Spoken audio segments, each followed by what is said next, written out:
Boa tarde a todos que estão nos acompanhando. Sejam bem-vindos à nossa videoconferência de divulgação de resultados do terceiro trimestre de 22 do Grupo Eternit. Meu nome é Anderson Rebeck, sou gerente de RI. É um prazer ter você conosco. Para a apresentação de hoje, contamos com a presença do Vitor Malman, CFO e diretor de Relações com Investidores da companhia. Hoje não teremos a participação do nosso diretor-presidente, o Luiz Augusto, que está em um outro compromisso profissional fora do país. Antes de iniciarmos a nossa apresentação, gostaria de passar algumas informações. Essa apresentação terá duração de aproximadamente 1 hora, dedicando cerca de 30 a 40 minutos para a nossa sessão de perguntas e respostas. Caso você deseje fazer uma pergunta, peço que utilizem o chat dessa plataforma. Será um prazer respondê-lo. Aviso importante. Declarações contidas nessa apresentação, relativas às perspectivas dos negócios da companhia, projeções de resultados operacionais e financeiros e referências ao potencial crescimento da companhia, constituem meras previsões e foram baseadas nas expectativas da administração em relação ao seu desempenho futuro. Essas expectativas são altamente dependentes do comportamento do mercado, da situação econômica do Brasil, da indústria e dos mercados internacionais, portanto, estão sujeitas à mudança. Agora, para dar início à nossa apresentação, passo a palavra ao Vitor. Boa tarde a todos, obrigado por nos assistirem na divulgação do resultado do terceiro trimestre. Vamos iniciar, então, a apresentação, destacando o evento mais relevante da empresa nesse trimestre, foi a conclusão do processo de aquisição da Confibra, nós já havíamos anunciado a assinatura do SPA em janeiro, passamos pelo processo do CAD, concluímos a operação, e no dia 1º de agosto nós assumimos a operação da unidade. Só para recordar, o valor da operação foi de 110 milhões e a possibilidade de um earn-out de 10 milhões e representou um adicional de capacidade de produção de telhas de fibrocimento de cerca de 20%. A Confibra possui 2 linhas de produção e isso adiciona cerca de 14 mil toneladas no nosso parque. A motivação da aquisição da Confibra, primeiro, obviamente, uma melhor ocupação do mercado de São Paulo, o mercado mais relevante do país, e na qual nós não tínhamos uma unidade de produção de telha de fibrocimento. Ao mesmo tempo que, ao fazer uma aquisição, contribui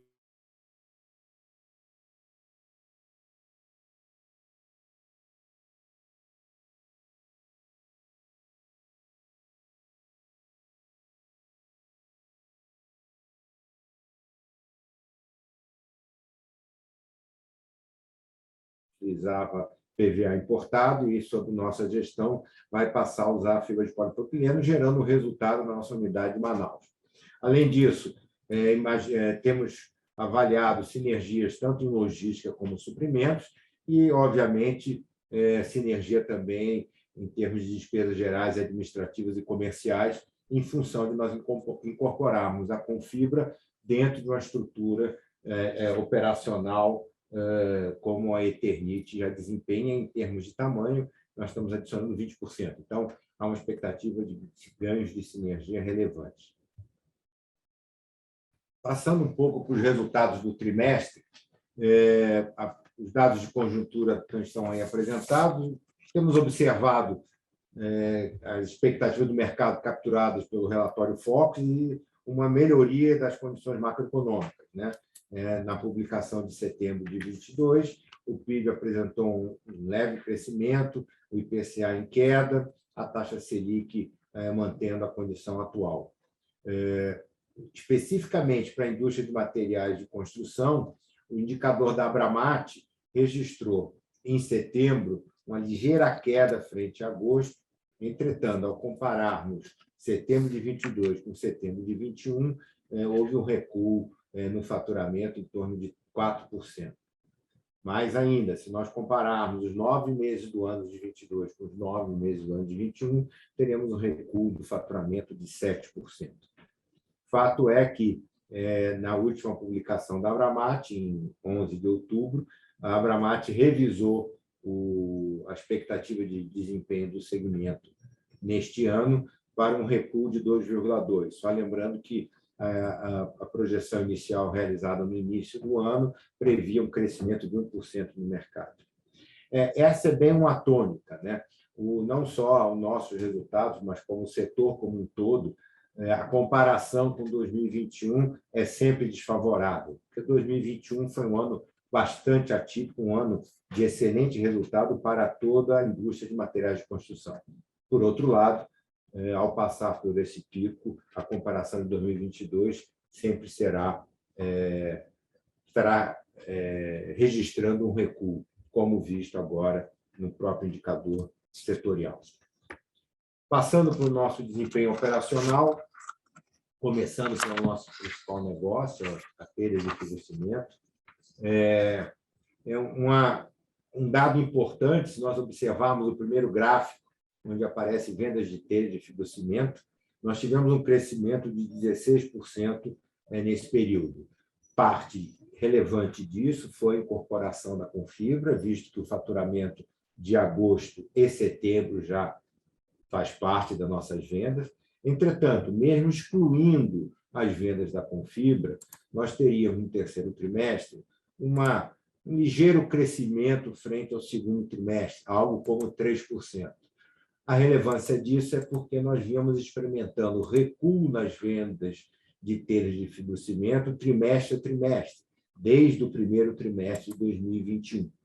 Então, o resultado do terceiro trimestre de 2022, apesar de num patamar aquém do que vinha sendo praticado, mas houve uma interrupção desse processo de queda e, eu diria, até um ligeiro crescimento, que, quando contabilizado a venda da Confibra, proporcionou um crescimento relevante de 16%.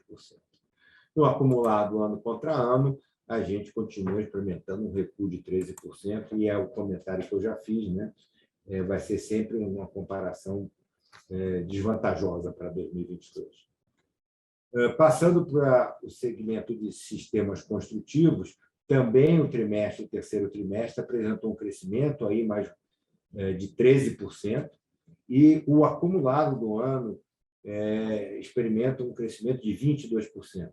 A empresa tem, nos sistemas construtivos, um dos seus pilares de crescimento, à medida que utilizamos a mesma tecnologia utilizada na produção de telhas e diversificamos nosso portfólio de produto. Isso tem se mostrado acertado. Ainda temos claramente uma diferença de escala entre as vendas de sistemas construtivos de telhas, mas o processo de desenvolvimento vem caminhando muito bem.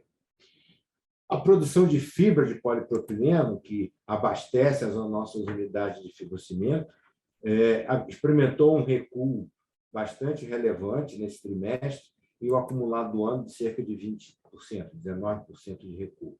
Nada mais é do que está acompanhando o cenário de recuo nas vendas e, por consequência, de nível de produção das unidades e, obviamente, por redução da demanda do insumo, que é a fibra de polipropileno.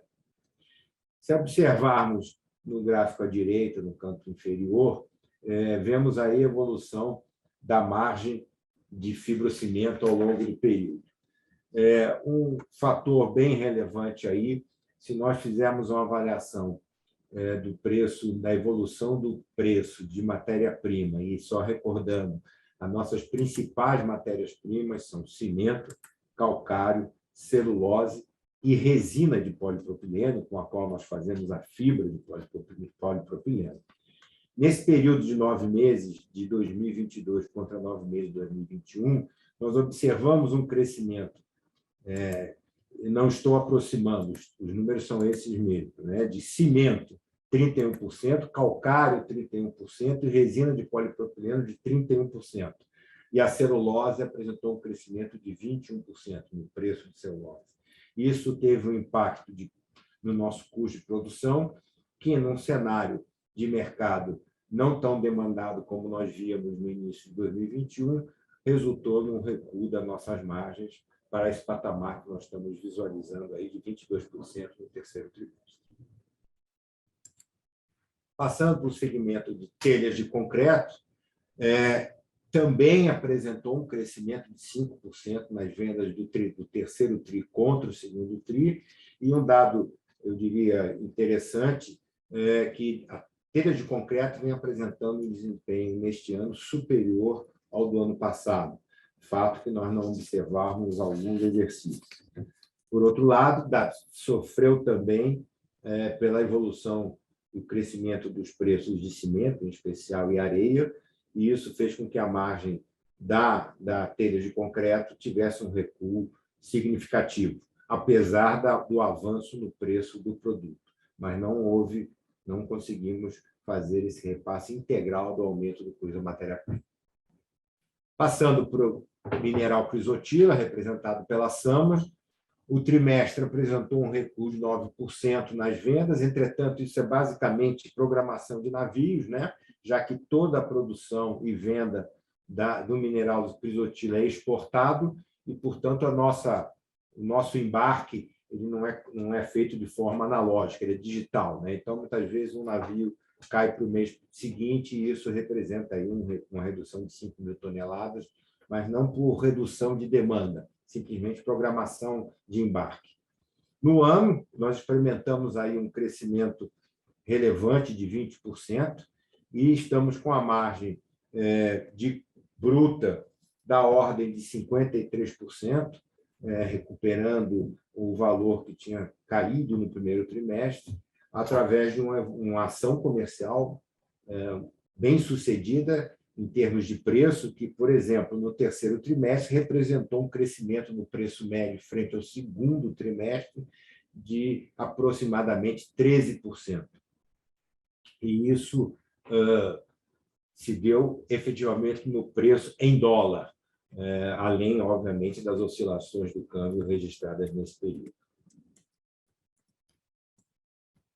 O resultado dessa performance operacional, nós registramos, então, no terceiro trimestre, uma receita líquida de 323 milhões, que representa um crescimento de 11% sobre o segundo trimestre, com destaque para 15% de evolução nas vendas no mercado interno, obviamente com o impacto da contabilização do faturamento da Confibra a partir de agosto. Então, agosto e setembro, nós tivemos 2 meses de Confibra nesse resultado. No acumulado do ano, nossa receita cresce em 5%, alcançando 875 milhões em 3 trimestres, e aí nós temos um impacto bastante relevante da evolução de preço e volume das exportações de crisotila. Essa receita, então, proporcionou, nos 9 meses, um lucro bruto de cerca de 293 milhões de reais, sendo que fibrocimento, o nosso core business, representou 54% deste valor auferido no ano de 2022. A nossa margem bruta consolidada alcançou 31% nesse terceiro trimestre, estando oscilando aí ao longo do ano entre 31% e 37%, como pode ser visto no gráfico aqui no canto direito inferior. Em termos de despesas gerais administrativas, registramos nesse trimestre um recuo de 9% frente ao segundo trimestre. No acumulado do ano, temos uma evolução de 12%. Alcançamos 74 milhões em DGA nesse período, e o principal fator aí, se nós observarmos o índice de preço dos 9 meses de 21 com 9 meses de 22, a média de um contra o outro, nós teríamos só aí um aumento de 10,4%, e isso se refletiu em cima de mão de obra e serviços, seja diretamente, né, através de subsídios e no nosso elenco de colaboradores, ou através de serviços prestados que também sofreram esse impacto. Em termos de despesas comerciais, observamos um crescimento no acumulado do ano significativo, mas aí nós temos despesas que estão associadas também a volume de exportação, especificamente do mineral crisotila, e aí, inclusive, contemplando já as despesas de 2 meses da Confibra, o valor absoluto do segundo TRI e terceiro TRI permanecendo bastante estáveis. E se nós observarmos a participação das nossas despesas comerciais em relação à nossa receita líquida, nós estamos aí nesse patamar de 9% já há algum tempo, se mantendo, portanto, esse custo proporcional à nossa receita. Bem, o resultado de tudo isso foi a geração de um EBITDA recorrente no terceiro TRI de 56 milhões, em linha com o que vem no segundo trimestre, abaixo do que registrávamos no ano de 2021. Estamos nesse trimestre com a margem EBITDA recorrente em torno de 19%. Esse valor recorrente, a gente exclui os eventos não recorrentes para que dê uma leitura mais próxima do desempenho operacional da companhia. Em termos de lucro líquido, totalizamos no terceiro trimestre 41 milhões de reais.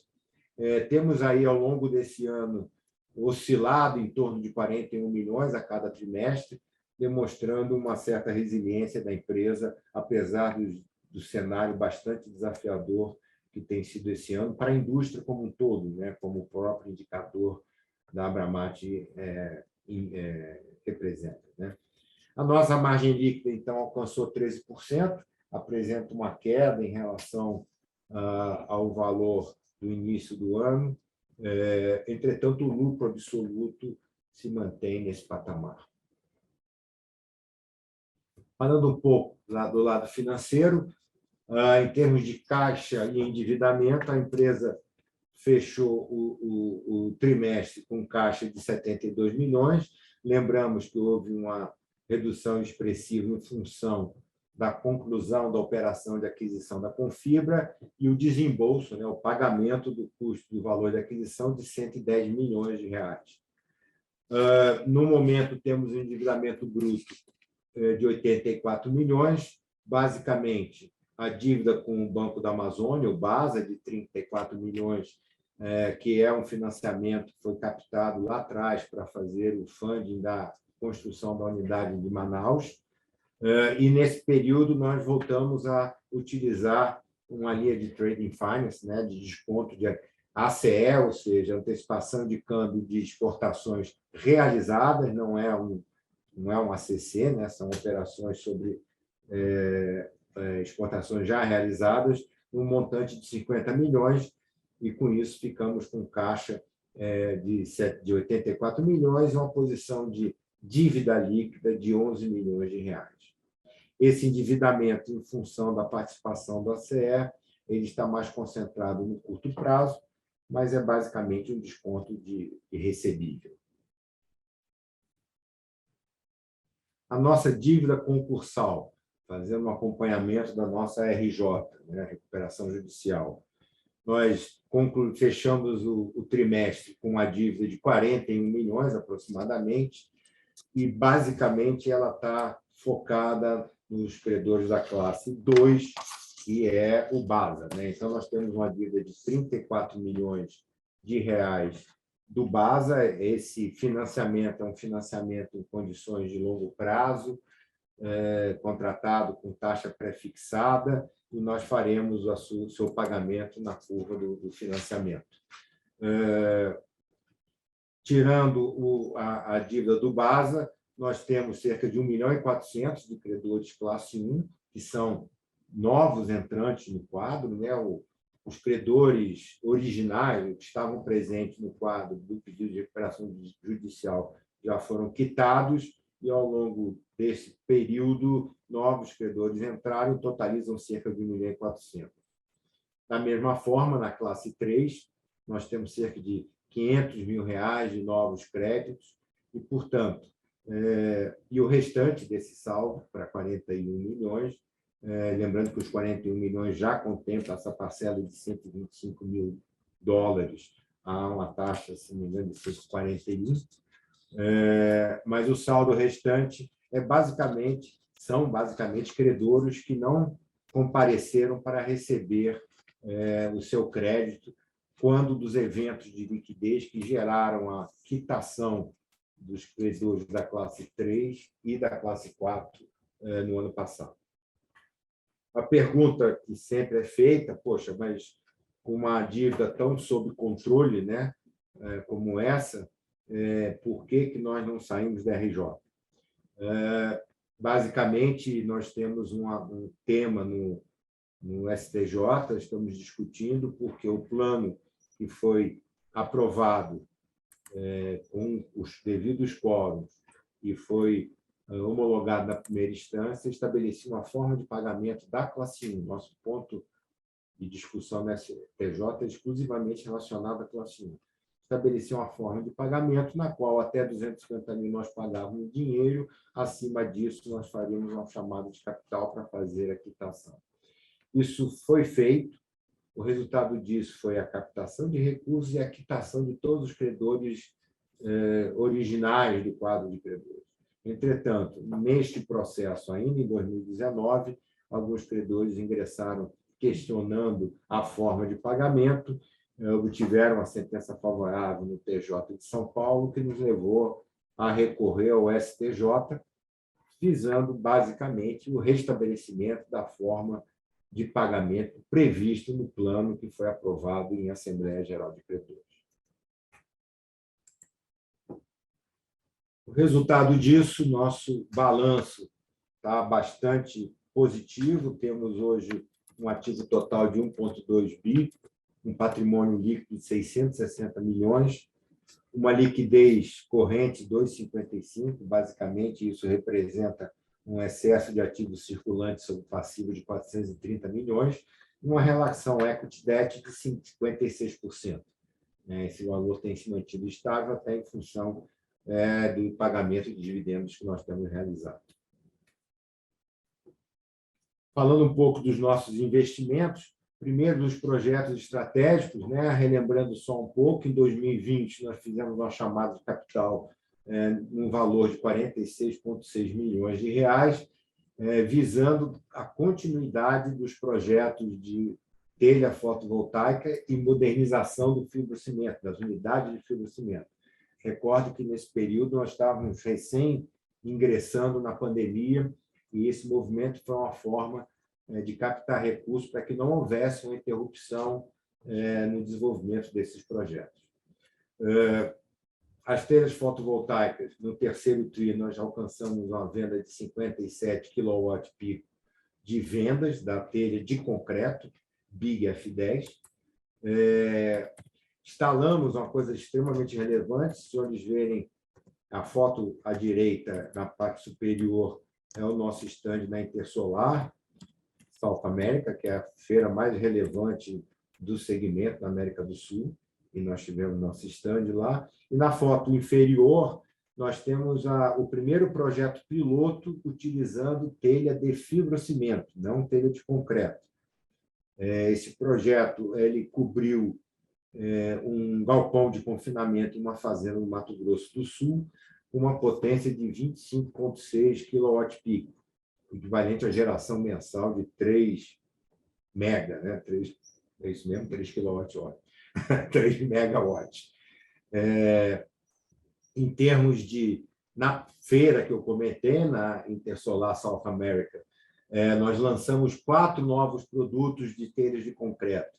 A telha Big, com a potência mais elevada, de 11 watt-pico, uma telha Big F10C, que tem uma característica de ser utilizada em telhados cuja galga, que é o afastamento entre as ripas que sustentam as telhas, mais estreito.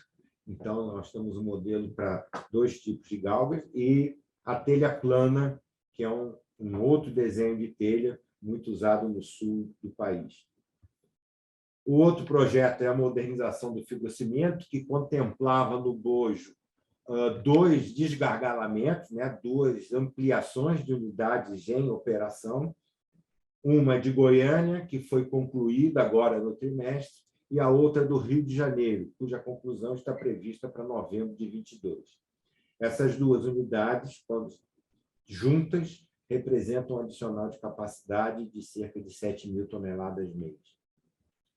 E no quadro que nós apresentamos embaixo é uma prestação de contas aos nossos acionistas. Então, o dinheiro que foi captado, de 46.570.000, foi integralmente aportado nos projetos, conforme está sinalizado aí.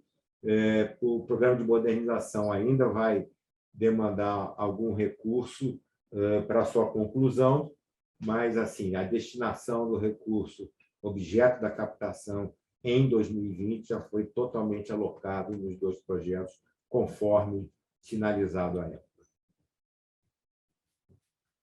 Os outros dois projetos relevantes que foram anunciados posteriormente, o primeiro projeto Greenfield, uma nova unidade de telha de fibrocimento instalada no Ceará, região onde não existe produção. O projeto prossegue com sua implantação. No terceiro trimestre, além da contratação da empresa de construção para infraestrutura civil, elétrica e hidráulica, foi feita a colocação dos pedidos dos equipamentos cujo prazo de entrega, prazo de fornecimento é longo. Então, são equipamentos que entram no caminho crítico do projeto. Então, de forma que não houvesse atraso, já foram colocados todos os pedidos desses equipamentos. A nossa previsão de partida da unidade é para setembro de 23. E o projeto de ampliação da unidade de Manaus, que também já foi anunciado. Esse projeto é um desgargalamento, então, ele não é um monolito, ou seja, eu paro e parto com uma nova capacidade, é o desgargalamento de várias etapas do processo, e isso, então, já vem sendo implementado, já temos alguns resultados positivos em setembro ou outubro, agora estou na dúvida, nós já produzimos 1.300 toneladas em outubro. Então, lembrando que a nossa capacidade era da ordem de 1.000 toneladas mês, em outubro nós produzimos 1.300. Isso já é fruto de investimentos já realizados no bojo desse projeto de ampliação da unidade de Manaus. Falando um pouco de mercado de capital, nossa cotação fechou em 12,80, um volume médio de cerca de 11 milhões. A gente observa uma queda frente aos patamares dos trimestres anteriores. Nosso market capital está em 791 milhões, nosso free float é da ordem de 98,5%, né, tirado apenas as ações em poder de administradores, e nós temos uma base acionária de 26.000 acionistas. Nossa estrutura acionária, cerca de 49%, está em mãos de pessoas físicas. É bastante fragmentado. Dos nossos 10 maiores acionistas, normalmente o nono e o 10º têm menos de 1% do capital da companhia. Em termos de eventos subsequentes, a reunião de conselho de ontem aprovou a declaração de juros sobre capital próprio no montante de 8,6 milhões, que representa um valor bruto por ação de 0,14 centavos, e a data ex provento será a partir de 14/11. O pagamento será realizado em 31 de março. Lembrando que essa declaração, assim como a que foi feita em junho, segue o que estabelece a nossa política de distribuição de dividendos e juros sobre capital próprio, que foi aprovada em junho deste ano, que previu, portanto, em junho nós fizemos uma declaração relativa ao resultado do primeiro e do segundo trimestre, e agora, em setembro, estamos fazendo o terceiro trimestre. Agora entramos em regime, então, a cada trimestre, nós estaremos fazendo a avaliação do juros sobre capital próprio no período, cotejando isso com dividendo mínimo obrigatório e fazendo a declaração, sempre imputando o juros sobre capital próprio declarado contra dividendos mínimos obrigatórios. Posteriormente, em outubro, a companhia contraiu um empréstimo de longo prazo junto ao Banco da Ecoval, no montante de 30 milhões, é um empréstimo de longo prazo, 1 ano de carência, 5 de repagamento, e o objetivo disso foi o reforço de caixa, considerando os programas de investimento e a próprio momento de maior instabilidade da nossa economia, que eu entendo que nós estamos superando com a definição do processo eleitoral. Resumindo, o trimestre apresentou um crescimento bastante interessante na receita líquida, com uma parcela bastante relevante também da participação da Confibra. O nosso lucro bruto no trimestre alcançou 100 milhões de reais, o EBITDA recorrente de 57 milhões, e isso vem se mantendo em um patamar razoavelmente estável. O lucro líquido vem cerca de 41 milhões por trimestre, e no terceiro trimestre obtivemos esse valor. Estamos declarando, então, 8,6 milhões em juros sobre capital próprio. Concluímos a aquisição da Confibra, e começamos a consolidar os resultados a partir de 1º de agosto. E os nossos números representam, se nós fizermos a avaliação dos últimos 12 meses, tivemos um retorno sobre o capital, ou return on equity, de 27% aproximadamente, e um return on asset de 15%, números bastante relevantes. Se nós observarmos no gráfico à direita, nós temos uma margem de EBITDA recorrente, esse ano estamos com 19%, e comparado com 2021, realmente é uma queda bastante expressiva. Em 2021, nós alcançamos 30%. Entretanto, quando nós temos uma avaliação numa dimensão mais longa de tempo, recuamos até 2012, por exemplo, o que nós observamos? O valor obtido em 2020 de 18%, e em 2022 de 19%, estão bem alinhados com os melhores valores que nós obtivemos no início da década passada, quando tínhamos a operação com Crisotila a plena carga, e também antes de fazermos a troca da tecnologia para a fibra de polipropileno. Então, a gente mostra aí que, tirando o período de 2016 a 2019, que foi o período onde a companhia sofreu mais impacto do processo de banimento do Crisotila no mercado interno, o resultado que nós estamos tendo agora em 2022 está num patamar que se iguala aos melhores do início da década passada. Bem, aí tem a foto da Sama, a mineradora em Minas Sul, Goiás. A gente sempre traz uma foto de uma das unidades.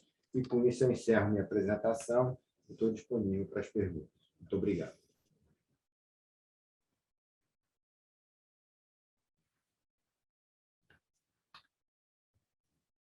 Primeira pergunta, eu posso tirar na tela? A primeira pergunta do Luiz Carlos em relação ao pagamento dos dividendos. Como nós comentamos, nossa política de dividendos estabelece declarações trimestrais e pagamentos semestrais. Então, o primeiro e o segundo trimestre serão declarados par e passo. Este ano foram declarados conjuntamente, porque a política foi implementada em julho. Mas serão declarados ao fim de cada trimestre para pagamento em setembro.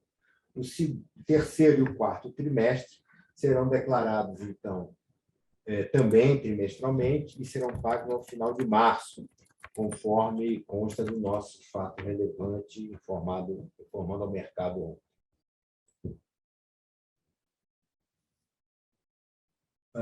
César Garcia, podem falar sobre notícia recente que comenta sobre o STF retornar à análise da ADI sobre extração de amianto.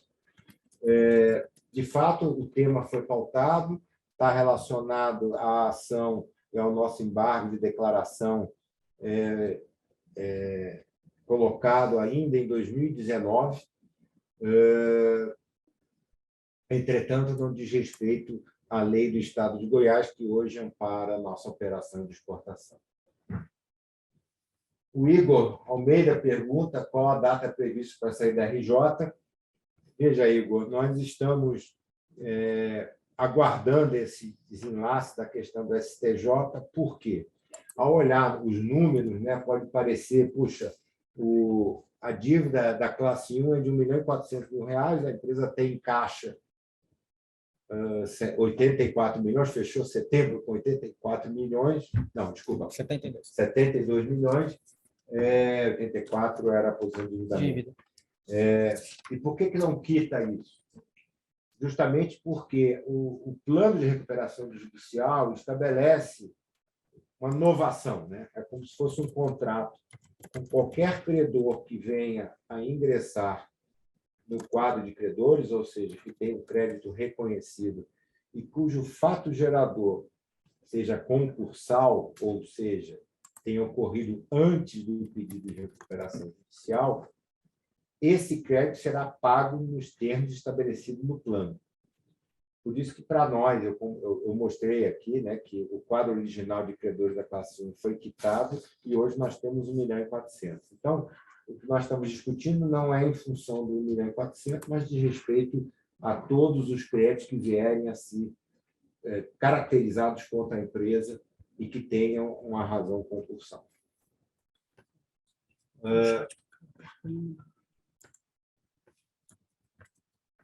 A Kátia pergunta: a empresa já sofreu com a crise no passado, hoje ainda tem a mina. Quais as medidas de recuperação de impacto ambiental estão fazendo para evitar nova punição judicial desse mineral? A questão, Kátia, está menos relacionada ao nosso processo produtivo. No nosso processo produtivo, nós temos bastante confiança, e não só confiança, nós medimos. A questão básica aí é a questão de ter partículas de suspensão no manuseio da fibra de crisotila.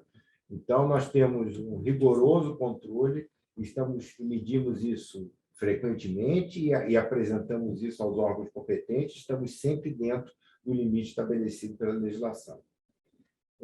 A questão em termos de impacto ambiental, nossa mineração não tem efluentes líquidos, então não tem barragens, ele basicamente geram pilhas de rejeito que depois sofrem um processo de estabilização e de revegetação. Isso vem sendo feito para e passo. Mas a questão, junto ao STJ, está ligada ao uso da fibra crisotila, não tanto ao processo em si, obviamente, que engloba também a produção. Depois, o Conrado pergunta, ele é acionista. Parabéns pelo resultado, muito obrigado, Conrado. Poderiam falar um pouco sobre a RJ? Em tese, a única pendência seria o julgamento do agravo interno da STJ? Sim, Conrado, é isso que nós estamos aguardando, como eu comentei já, né? Essa decisão define como pagaremos qualquer crédito que venha a entrar no futuro no quadro geral de credores. A Kátia pergunta: afinal, não apenas a mina impacta, mas seu transporte também. E como acionista, não quero ver isso impactando minhas ações. Por isso, pergunto o que farão para recuperar a mina. Ok. A recuperação da mina é um processo, nós temos um plano de recuperação da mina, do encerramento da atividade de mineração, é um plano definido, onde as atividades que podem ser feitas ainda com a mina em operação são feitas, como eu falei, revegetação das pilhas. Você não fecha o buraco que você abriu, você acompanha ele até que o lençol freático alcance um nível de estabilidade e, após isso, ele está considerado estável e, portanto, o trabalho de recuperação é findado. O Conrado pergunta: a empresa entende que o resultado das eleições foi positivo, principalmente pela possibilidade de um grande retorno dos programas habitacionais pelo governo federal? Assim, sem nenhuma preferência pessoal em relação a qualquer candidato, eu acho que o cenário estava razoavelmente desenhado de forma muito parecida, pelo menos no curto prazo. A gente sempre comenta, né, que o principal fator para a boa performance das vendas, e a gente verificou isso claramente no período da pandemia, né, ele está muito mais ligado à disponibilidade de renda nas famílias, né? Então, durante a Covid, nós tivemos auxílio emergencial, e isso gerou uma renda com uma capilaridade muito grande, né, e próximo, muito alinhado com o nosso mercado, né, comprador, e isso gerou um boom de venda. Ao longo do processo eleitoral, ficou claro esse auxílio emergencial virou Auxílio Brasil, e eu acho que os dois candidatos sinalizaram para a continuidade dele, que nós estamos vendo hoje a negociação de como continuar. Então, assim, o cenário é positivo nessa questão. Em questão de Minha Casa Minha Vida, também é um fator importante, porque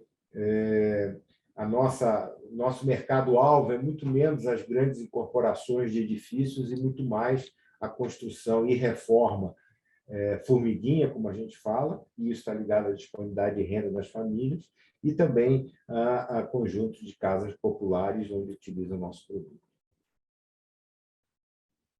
O Nicolas pergunta: existe um programa de aumento de dividendos no futuro?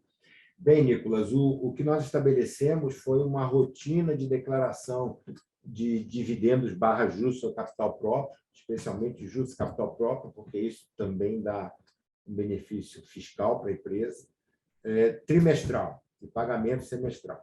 Mas é claro que, apurado o resultado, né, na nossa assembleia de março de 23, onde nós estaremos fazendo a destinação de todo o resultado, cabe à Assembleia, o Conselho primeiro e a Assembleia depois, definir, considerando os programas de investimento, a posição de caixa, etc., se nós vamos subir o pagamento de dividendos para além dos 25%, que é uma obrigação estatutária nossa.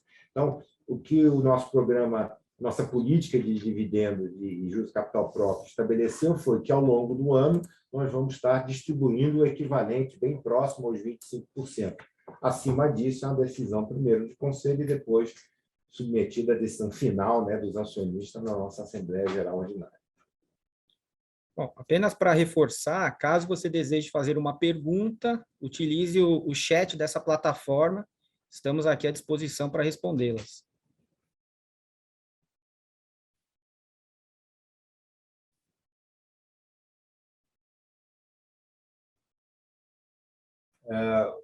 O Rony Clever pergunta qual foi o volume de vendas da Confiba no terceiro trimestre. Foram 19 mil toneladas.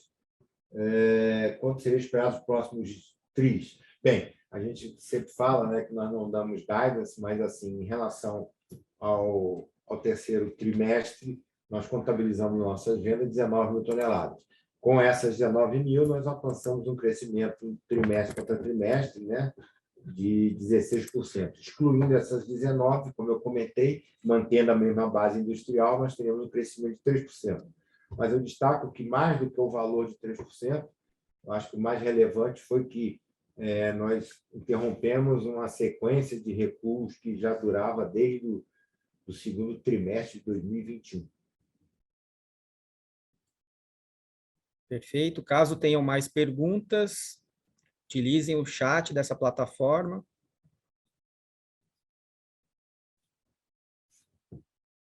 Temos mais uma, Vitor, mais uma pergunta.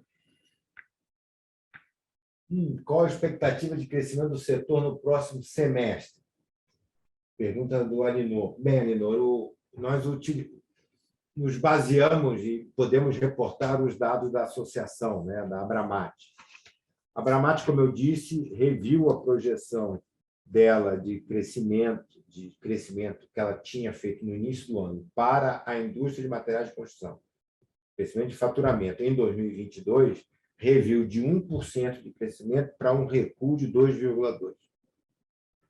Como os 9 meses acumulados nesse ano representam um recuo de 7%, entendo que a leitura da associação, olhando todos os segmentos da nossa indústria, acarreta um crescimento ao longo dos próximos meses. Mas isso é um cenário da Abramat.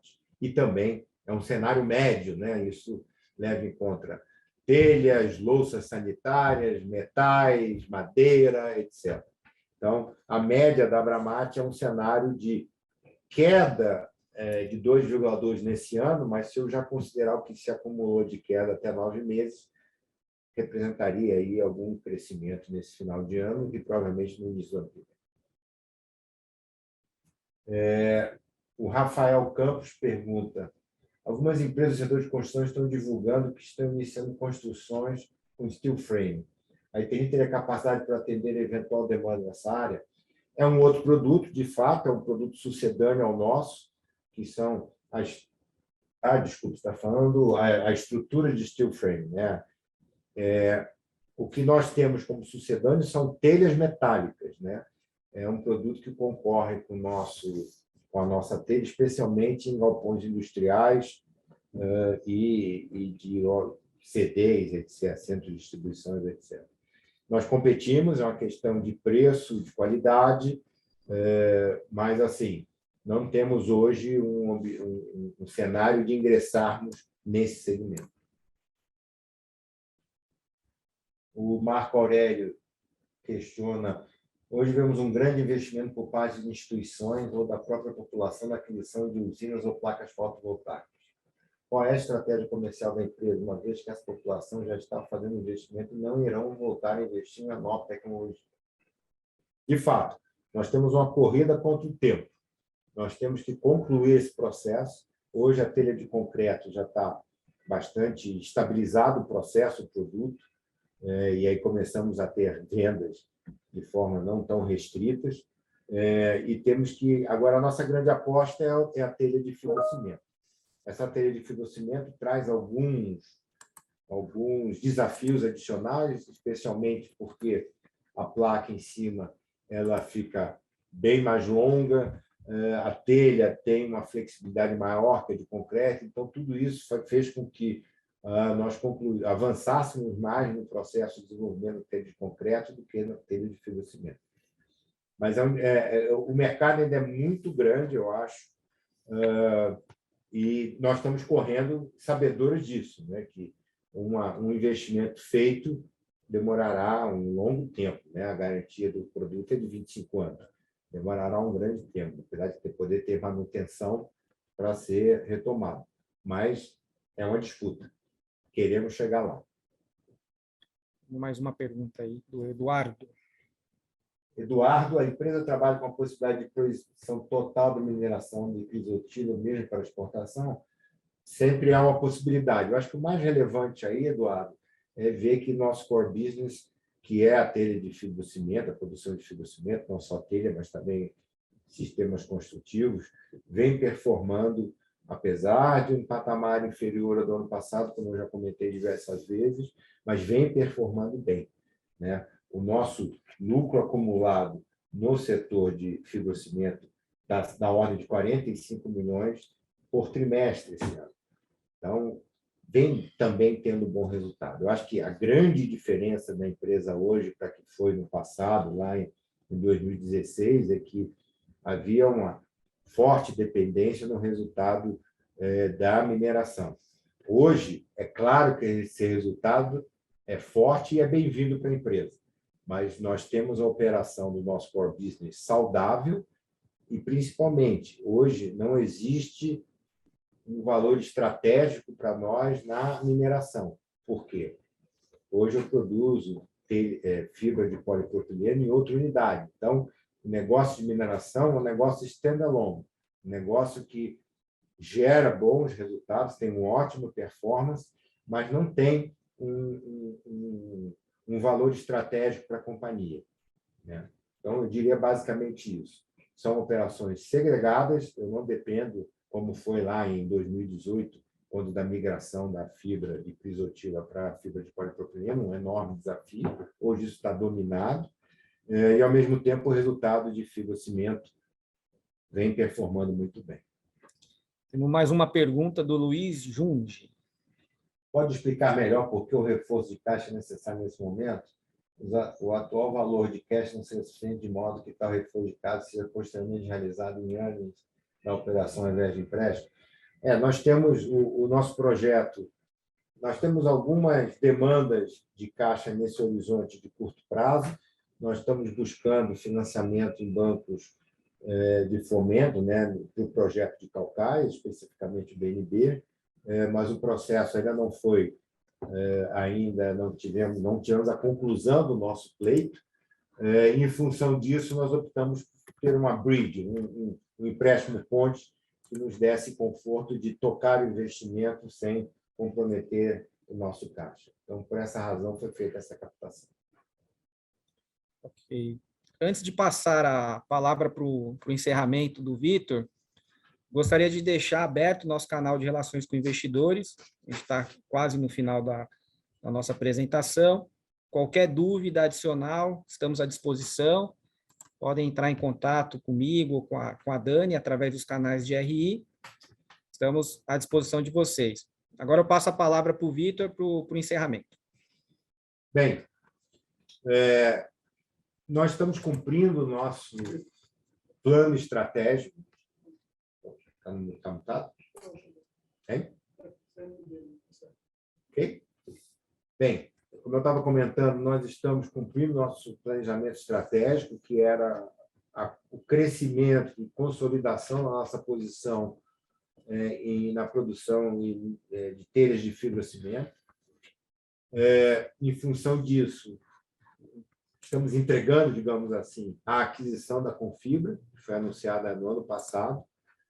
Como eu disse, isso é um movimento importante, porque agrega capacidade instalada junto com o mercado, e mais ainda, no mercado concorrido como o de São Paulo, não pressiona as margens pelo um excedente de capacidade, caso nós fizéssemos uma unidade nova. Paralelamente, estamos construindo a unidade no Ceará, onde existe um gap de oferta, e modernizando as nossas atividades das unidades já existentes em Simões Filho, Colombo, Rio de Janeiro e Goiânia. Então, esta é a visão de longo prazo que nós estamos tendo. Em termos do nosso passado recente, né, da RJ, nós estamos em condições de sair em termos de financeiros, né? Hoje somos uma empresa em RJ bastante atípica, né? Compramos o concorrente, estamos fazendo uma planta nova, distribuímos dividendos, mas ainda persiste essa questão da classe 1 que está sendo julgada no STJ. Mas eu diria que o mercado também, depois de uma acomodação de um pico de demanda que nós observamos em 2021, vem se acomodando, e eu acho que o resultado desse trimestre trouxe esse sinalizador para nós bastante importante, e a empresa vem performando de forma constante ao longo desses trimestres, nesse ano, com um resultado líquido da ordem de 40, 42 milhões de reais. Então, acho que o desenho atual indica um acerto na operação atual e no encaminhamento de longo prazo. Então, nós, resumidamente, equacionamos o passado, estamos performando no presente e estamos cumprindo nossa agenda para um futuro onde nós teremos fortalecimento na posição do nosso core business, que é a telha de fibrocimento.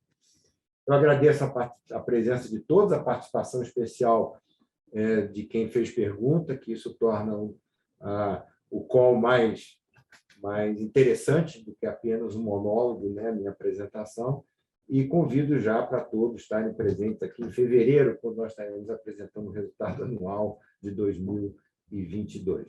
Muito obrigado a todos, uma boa tarde.